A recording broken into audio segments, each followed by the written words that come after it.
My parents spoiled my sister and ignored me my whole life. Now they're broke and begging. But they never expected my next move that changed everything. Hi, I'm Oliver, 36 years old. I've always felt like a guest in my own house. Since I was young, I knew I was different from Tara, my younger sister by 2 years. She was the star of the family, while I learned early to rely on myself. Tara was showered with care and affection, while I was left to figure things out alone. Our parents were average middle-class people. Money was never a big problem. They could afford to raise both of us well, but instead, they placed all their dreams, love, and attention on Tara. Whenever Tara asked for something, my parents did everything possible to get it, but if I ever wanted anything, they always had a reason to refuse. I remember when I was 6, I received a teddy bear for Christmas. I loved it so much and held it close every night.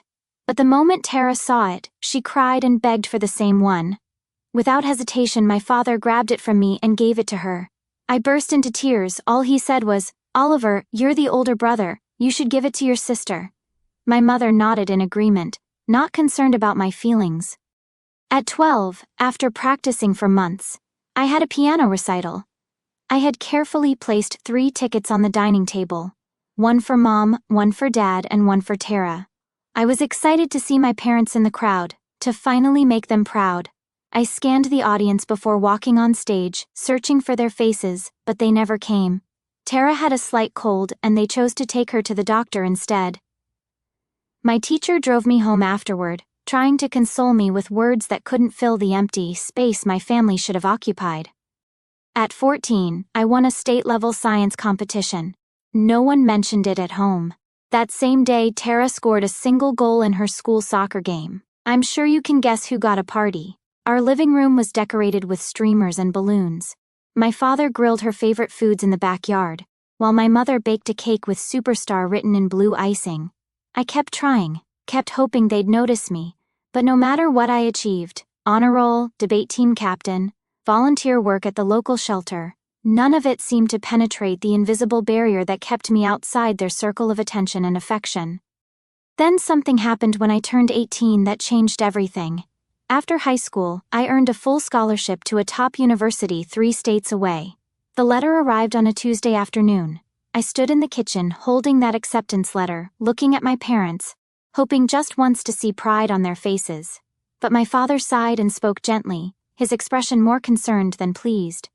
"Oliver, do you really need to go so far away for college? We're not well off, and if you leave, who will help us at home?" I stood there, confused, the scholarship letter suddenly feeling heavier in my hands. Then my mother added bluntly, her lips pressed into a thin line, "Tara will be in college in 2 years. Her tuition will cost a lot. We can't afford both of you." I was stunned, the words hitting me like physical blows. "But I have a scholarship. Everything's paid for," I said, pointing to the letter as if they might have misunderstood. My father shook his head, not meeting my eyes. "That's only tuition. What about rent, food, and other costs? Living away is expensive." And just like that, it hit me with crystal clarity. They were ready to cover everything for Tara: tuition, housing, meal plans, spending money, but not even basic needs for me. The scholarship that should have been celebrated was instead treated as an inconvenience, a disruption to their plans. I took a deep breath, gathered my strength, and said, "I'll manage. My scholarship covers living expenses. If needed, I'll get a part-time job. I won't ask for help. I won't be anyone's burden." My voice didn't waver, though something inside me was breaking apart. Silence filled the room, thick and uncomfortable. My father looked at my mother, waiting for her to say something. She sighed, crossed her arms, and muttered flatly, "Do whatever you want." My father nodded, cold and indifferent. "If that's your decision, I won't stop you." No joy, no support, no words of encouragement, just cold silence. No sadness that their son was leaving home for good. Their faces told me everything I needed to know. My departure was merely a logistical issue, not an emotional farewell.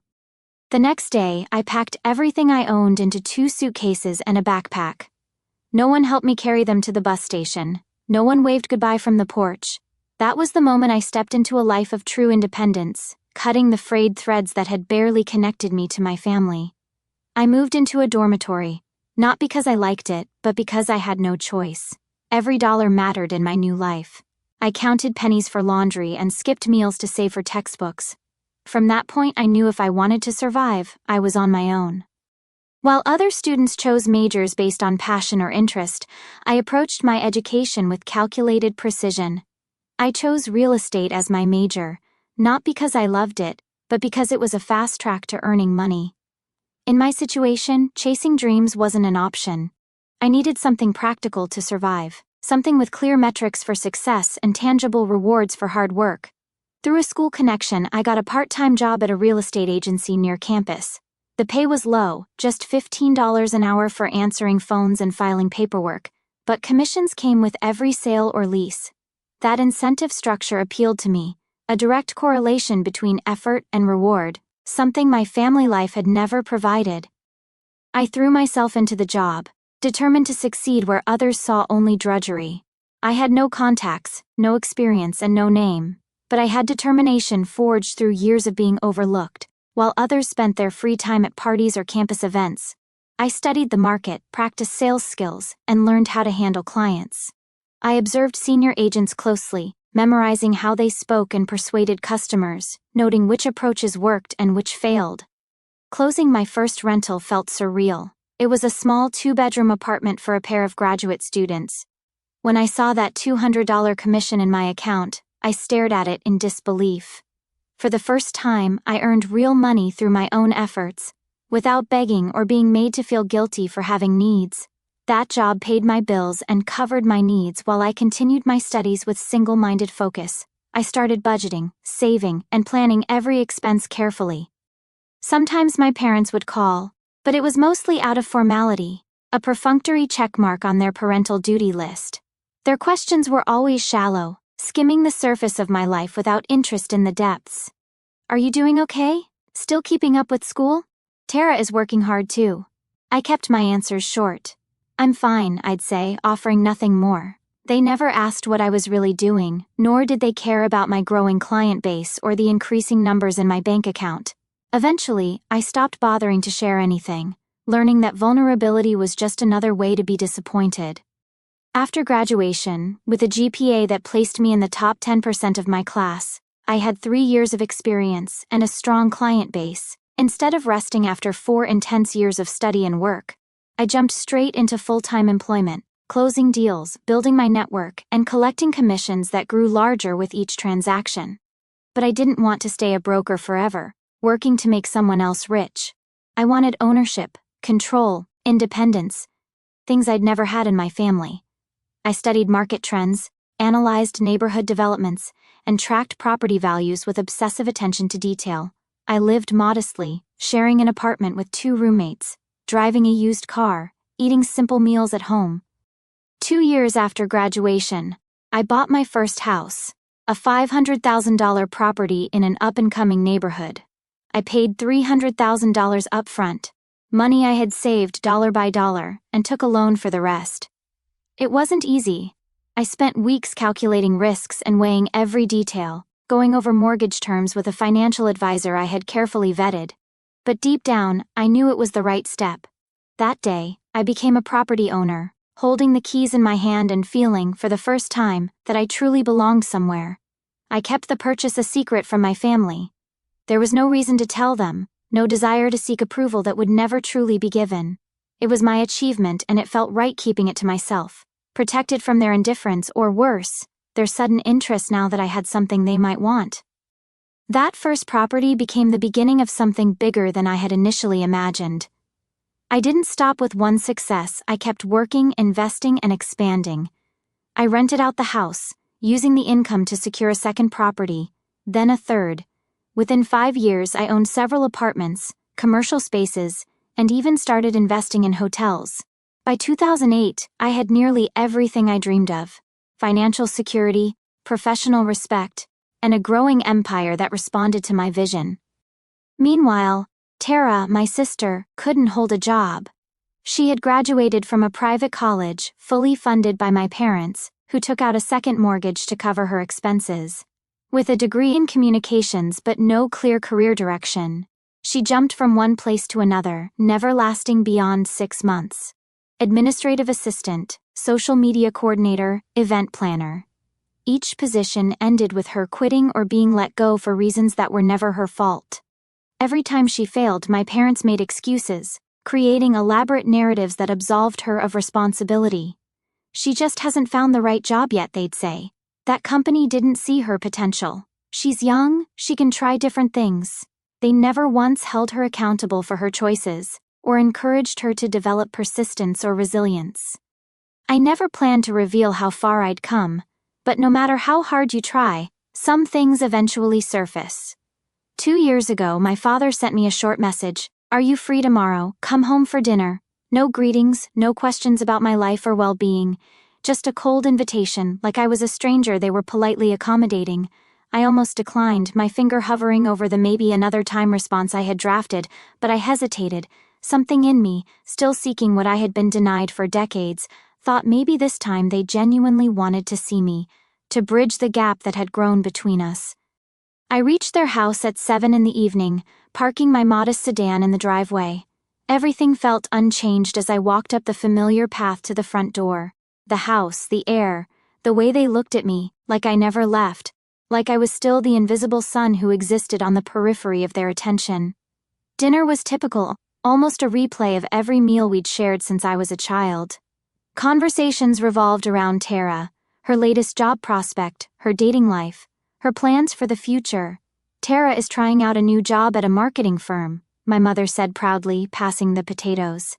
"She's thinking of launching a business," my father added, nodding encouragingly at my sister. "She just needs a bit more time to settle into her career path."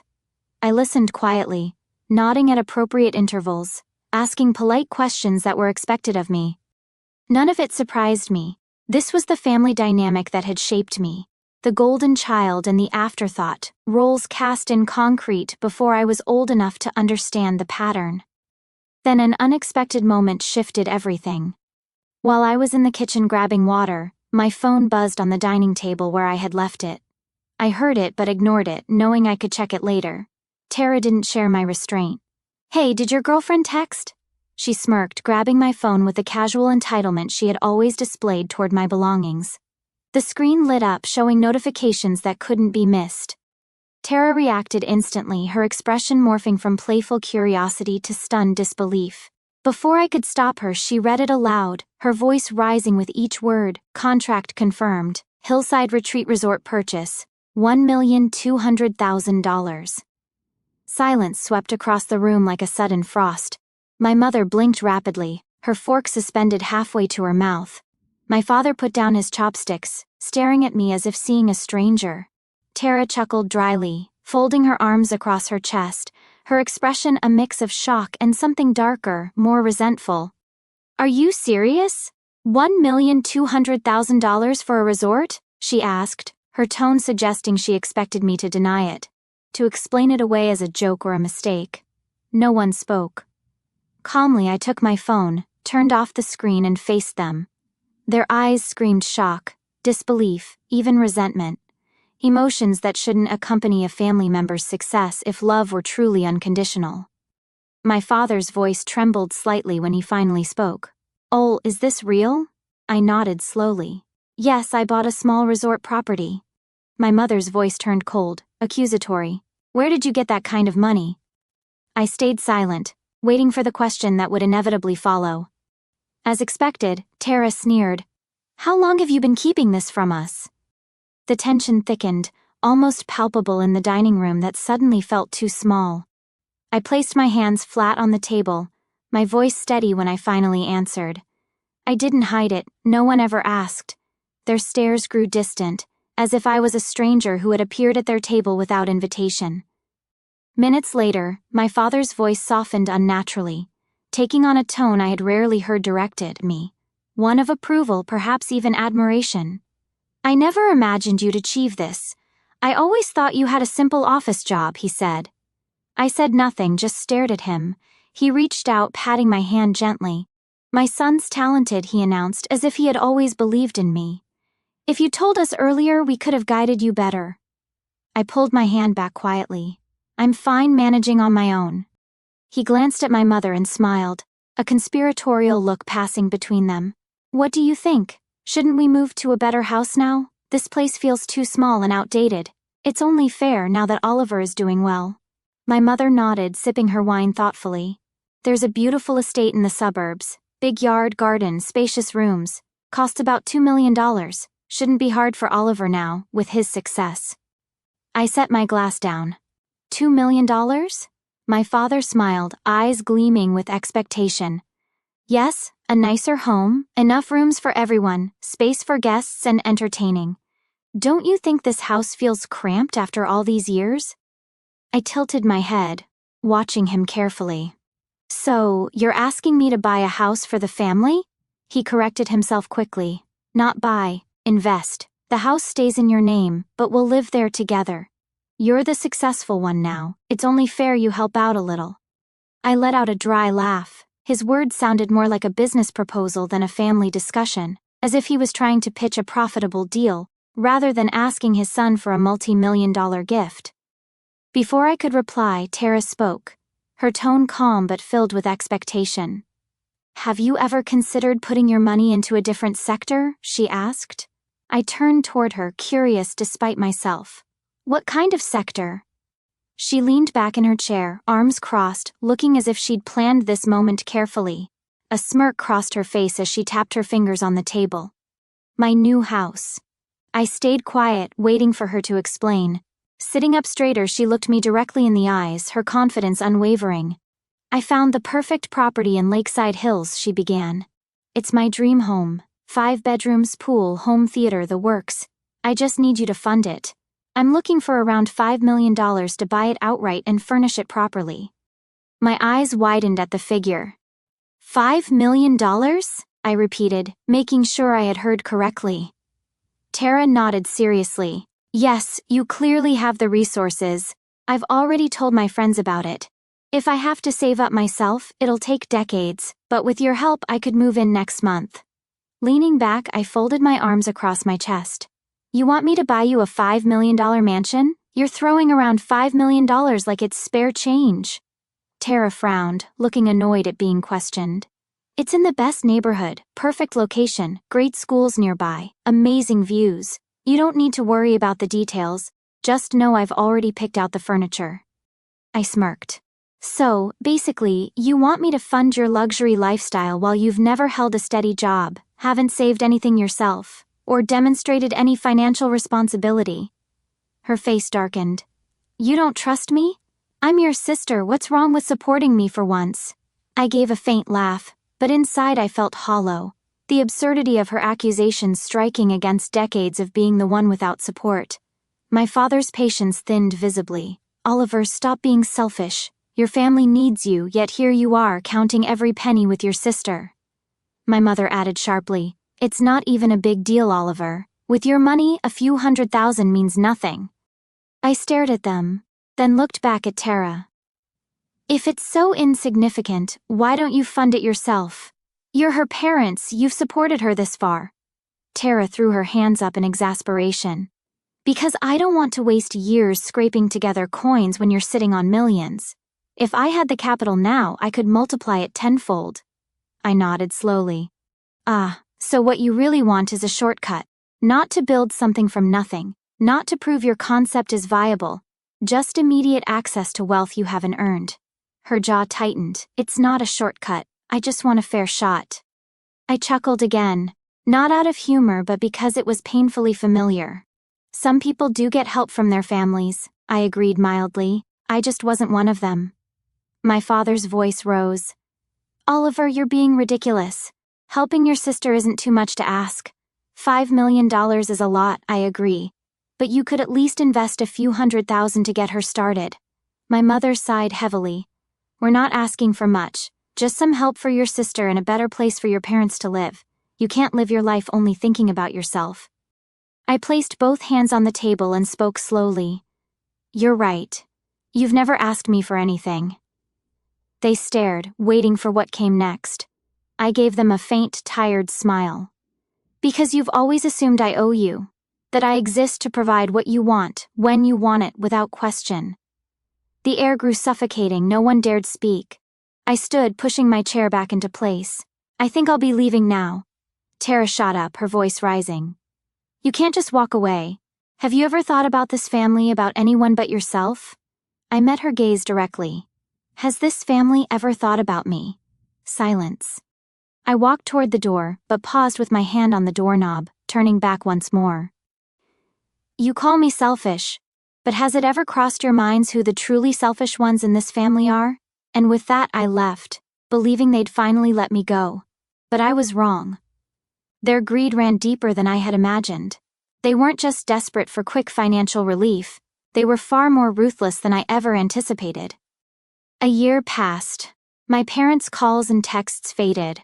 I assumed they had given up seeing me as their personal bank. But in reality, they had other plans. Behind my back, they mortgaged the house and gave the money to Tara for her startup. No one told me. I found out when it was already done. That day, I sat in my office when my phone buzzed. My father's name flashed on the screen. What is it, Dad? I asked, keeping my voice neutral. He sighed heavily. Oh, we're about to lose the house, he said, his voice trembling. I froze. What do you mean, lose the house? We took a mortgage, now the bank's ready to seize it. The payments, we can't make them anymore. I straightened in my chair. You mortgaged the house? Why? Your mother and I invested in a restaurant. A friend promised it would profit quickly. It seemed like a good opportunity.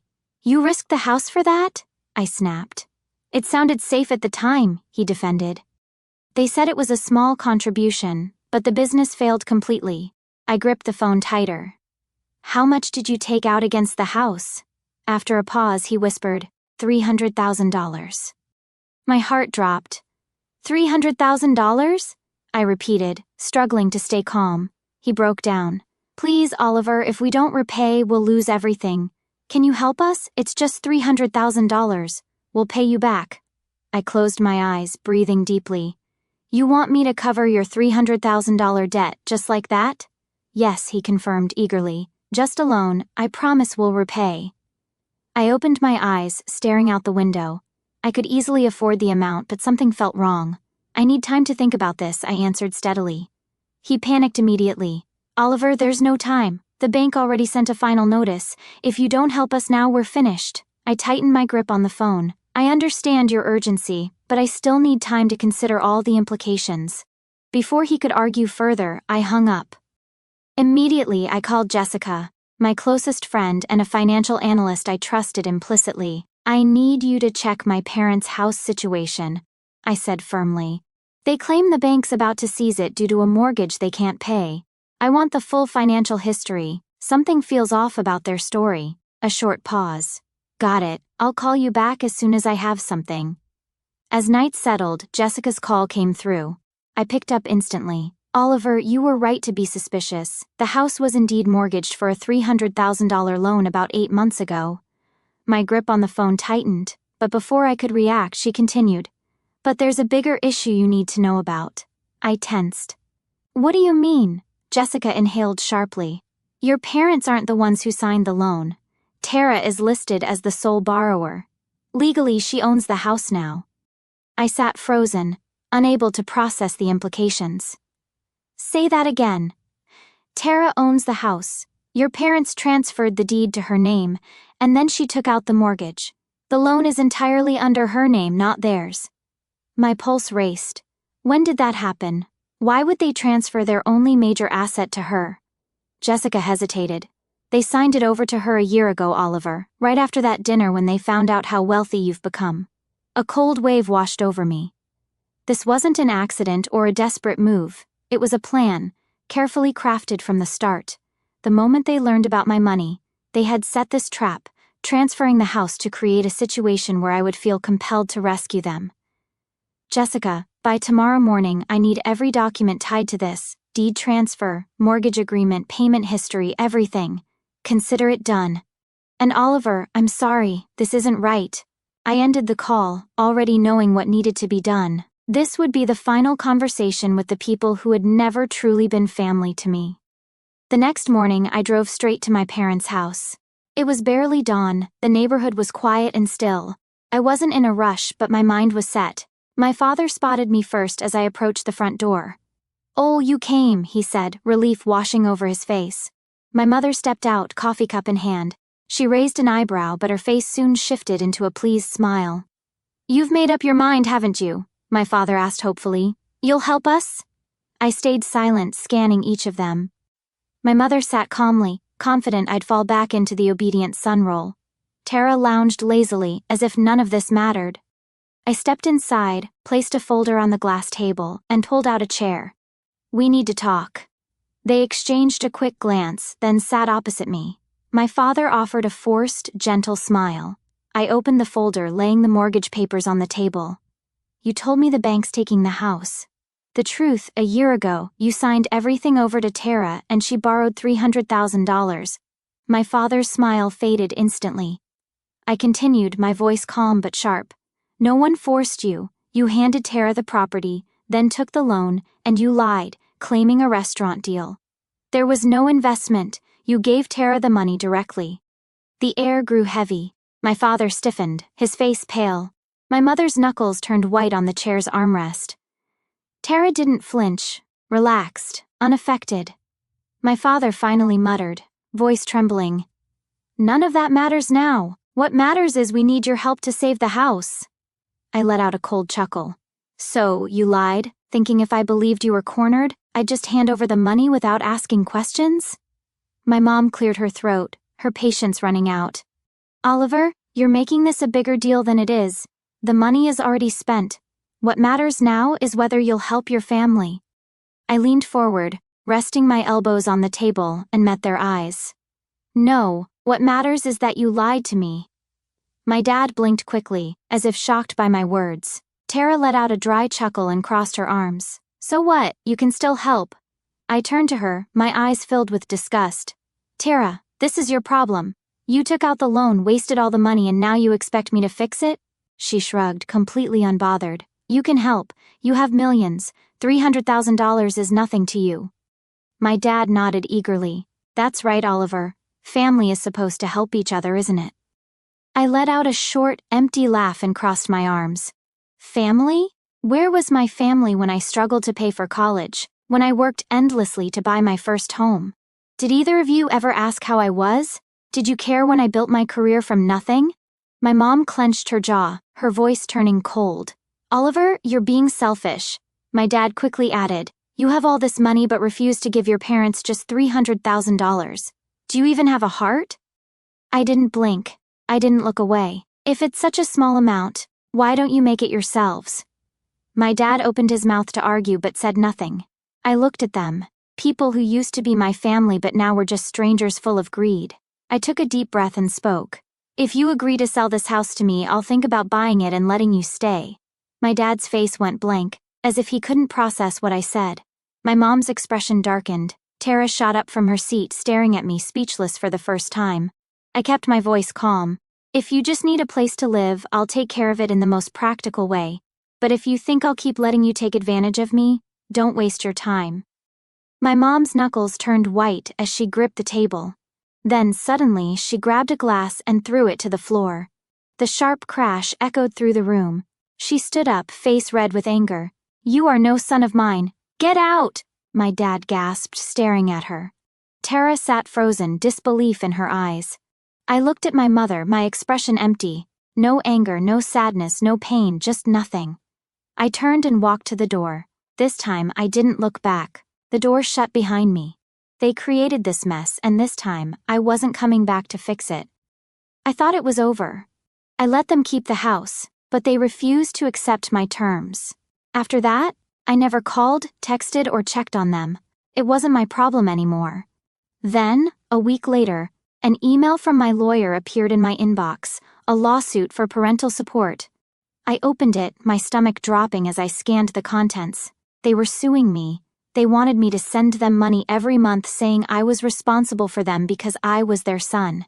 They claimed they had sacrificed so much for me, accused me of being selfish, reckless, and abandoning them in their time of need. They even claimed they had no home, no income, and that I was legally required to support them for the rest of their lives. I smirked, a cold, empty smile. Had they really gone this far? I used to think their greed had limits. I was wrong. They didn't just want my money. They wanted to force me to pay for their mistakes. I grabbed my phone and called my lawyer, my voice calm but sharper than ever. They want to fight in court? Fine. I'll make sure they never forget this lesson. Preparing for the trial didn't take long. My parents thought they could use the law to force me to support them, but they forgot one thing. I wasn't the same helpless boy they once controlled. On the day of the hearing, I arrived right on time, walking into the courtroom with complete confidence. My parents were already seated. My father looked older, his face filled with bitterness. My mother sat stiffly, her expression cold. I felt nothing, no sadness, no anger, no pain, just disgust. Their lawyer started with a dramatic speech, painting them as poor, helpless parents who had given up everything to raise me, only to be abandoned. He pointed out that I was wealthy and claimed that giving them $5,000 a month would be nothing for me. $5,000 a month. Even now they were still trying to take from me. They made me sound like a heartless son who had cruelly thrown his parents away. Then my lawyer stood up, with a calm, steady voice. He laid out the facts. My parents chose to mortgage their house. They signed it over to Tara, not me. The $300,000 loan was hers, not mine. Since I was 18, I had never received a cent from them. Legally, I owed them nothing. The judge checked the documents, then said firmly, "There is no legal reason for the defendant to provide financial support. This case is dismissed." One sentence. It hit them like a shockwave. My father turned pale, lips shaking. My mother clenched her fists. Tara, who always acted like nothing bothered her, looked truly afraid for the first time. They had bet everything on this lawsuit, and they lost. As the trial ended, I stepped closer to them and met their eyes. In a quiet, steady voice, I said, "This is the last time we'll ever see each other. I gave you a chance, and you threw it away." My father gasped, tears rolling down his face. "Ol, you can't just leave us like this," I smirked. "You left me a long time ago." I turned and walked away. They hadn't just lost money, they had lost their only son. A year passed. I never heard from them again. No calls, no messages, no fake apologies. I expected them to come back, to lie and beg for more money, but they didn't. They disappeared as if they had never been part of my life. My closest friend Jessica was the last person to tell me anything about them. One evening while we were having coffee, she suddenly said, "I heard something about your parents." I put my cup down and asked, "Where are they?" Jessica shook her head. "No one knows. After the bank took their house, they left, and no one has seen them since." I sat there for a moment, but I felt nothing. "Do any of the relatives know?" I asked. Jessica shrugged. "If they do, they're not saying anything. Right now they're all calling you heartless." I let out a dry laugh, not surprised at all. "Let me guess," I said. "They're saying I have millions but refuse to spend $300,000 to save the house. And now no one knows if my parents are even alive." Jessica nodded. "Something like that." I leaned back in my chair looking out the window. The city was bright, the buildings glowing with lights. In the last year I had grown my business and achieved even greater success, and I had no regrets at all. I later heard through mutual connections that Tara had been telling everyone about the mansion she planned to buy with my money. She'd even scheduled viewings and meetings with interior designers before I refused. She'd been so certain of my compliance that she'd already started planning housewarming parties. I didn't care what my relatives thought. I didn't care about their judgmental looks. Not a single one of them helped when I had to survive alone at 18. None of them checked on me when I worked 3 jobs just to keep going. No one reached out when I struggled to save enough to buy my first home. So why should I care about their opinions now? Months passed. My business continued to grow. I expanded into international markets, opened a charitable foundation focusing on education for underprivileged children, and even began mentoring young entrepreneurs who reminded me of myself, driven, determined, and often alone in their journey. Then, on a rainy Tuesday afternoon, Jessica called me, her voice tense. "Oliver, I found them." My heart skipped a beat. "My parents?" "Yes," she confirmed. "They're living in a small apartment on the other side of the city. Your father had a stroke 3 months ago. They're struggling financially. Tara abandoned them after the lawsuit failed." I said nothing for a long moment. "How did you find this out?" "One of my clients knows them. She mentioned their situation, not realizing I knew you." I thanked Jessica and hung up. For hours I sat in my office watching the rain streak down the windows, thinking about what to do with this information. Part of me wanted to ignore it, to continue the clean break I had made. Another part wondered if I would regret walking away now. 2 days later, I found myself standing outside a rundown apartment building across town. I had the address written on a small piece of paper. Though I didn't need to check it, I had memorized it immediately. I stood there for nearly 20 minutes, debating whether to go in or walk away. Finally, I pressed the buzzer for apartment 4003. No answer. I pressed again. After a long pause, a weak voice came through the intercom. "Who is it?" "It's Oliver," I said simply. Silence, then a buzz as the door unlocked. The elevator was out of order, so I climbed 4 flights of stairs. The hallway was dimly lit, the carpet worn thin by years of use. I found their door and knocked softly. When my mother opened it, she had aged a decade in just 2 years. Her hair was completely gray now, her face lined with worry and hardship. She stared at me in shock, unable to speak. "May I come in?" I asked quietly. She stepped aside silently. The apartment was small. 1 bedroom, a tiny kitchen, and a living room barely large enough for a couch and a TV. My father sat in a recliner by the window, a blanket over his legs, the right side of his face drooping slightly. He turned when I entered, his eyes widening in disbelief. "Oliver," he whispered, his speech slurred from the stroke. I nodded, standing awkwardly in the center of the room. No one spoke for what felt like an eternity. Finally, my father broke the silence. "Why are you here?" A simple question with a complicated answer. I took a deep breath. "I heard about your stroke," I said. "I wanted to see how you were doing." My mother laughed bitterly. "Now you care?" After 2 years of silence, I met her gaze steadily. "You sued me. You tried to force me to support you. What did you expect?" My father shifted in his chair. "We were desperate," he admitted. "We lost everything." I looked around the small apartment, at the medication bottles lined up on the kitchen counter, at the past due notices partially hidden under a magazine. "Where's Tara?" I asked, though I already knew the answer. My mother's face hardened. She left. Once the money was gone, she had no use for us either.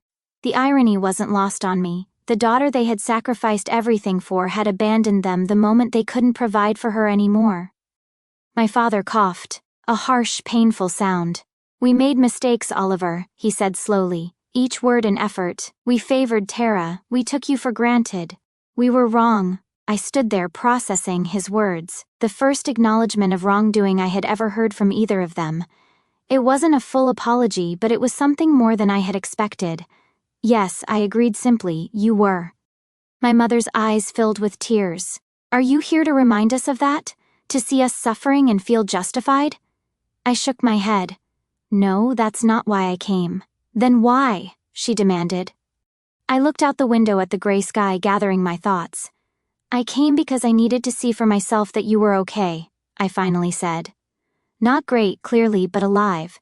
And I came because I wanted to know if I would feel anything when I saw you again."